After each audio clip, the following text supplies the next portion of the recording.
comes down to user error. Yeah, hey guys, as we explained yesterday, if you weren't worried about your gas-powered car catching on fire, experts say you shouldn't worry about an electric car either. But their outlook changes when it comes to e-bikes and scooters. And they say the issue comes down to people trying to save money. You often hear us say that early warning is the best way to save yourselves from a fire. That is not the case in e-bikes. You can hear it in Laura Kavanaugh's voice. Urgency.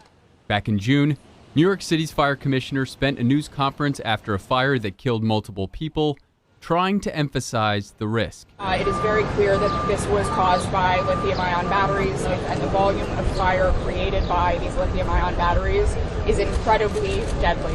Lithium-ion batteries are used in everything from cell phones, power drills, and computers, to e-bikes, scooters, and electric vehicles. And experts say it's important to note that they're not inherently dangerous, but the way you treat them can be. We're just, leaving them on charge and not, once they're done, they're not unplugging them. It's a danger to the home. Though Maryland State Fire Marshal Brian Geraci says cooking is still the #1 cause of fires across Maryland, he calls e-bikes and scooters a rising problem, usually because people are buying cheaper equipment that compromises safety features. The biggest problem is the non-compatibility, people buying off the shelf chargers. Geraci says there have been 67 fire deaths so far this year in Maryland. That's for all types of fires, putting 2023 on pace to be the deadliest year for fires in Maryland since at least 2007, when 94 people died in fires. Now, we lost a tremendous amount of people this year.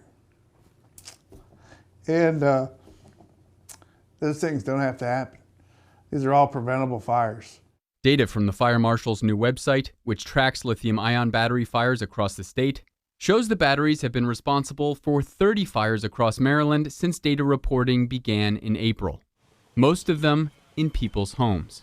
18 of these fires have been residential fires. What does that tell you? Hopefully, this message will get out and they'll be able to take these things seriously. You have the least amount of time today as you in any other time in history to get out of your house.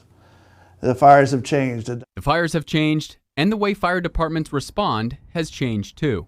In Baltimore County, Bureau Chief Tim Ruskowski says, for one, after they put out a fire in a home, they do a sweep specifically for lithium-ion batteries. We're going to automatically remove them from the house, and we're going to get rid of them. We are not going to pick them up with the fire gloves that we wear because they can melt through our fire gloves. These battery fires, like this one at a hostel in Australia, can hit temperatures approaching 1,000 degrees. So instead of picking them up, Ruskowski says they use a shovel to move the battery into one of these specialized black cans.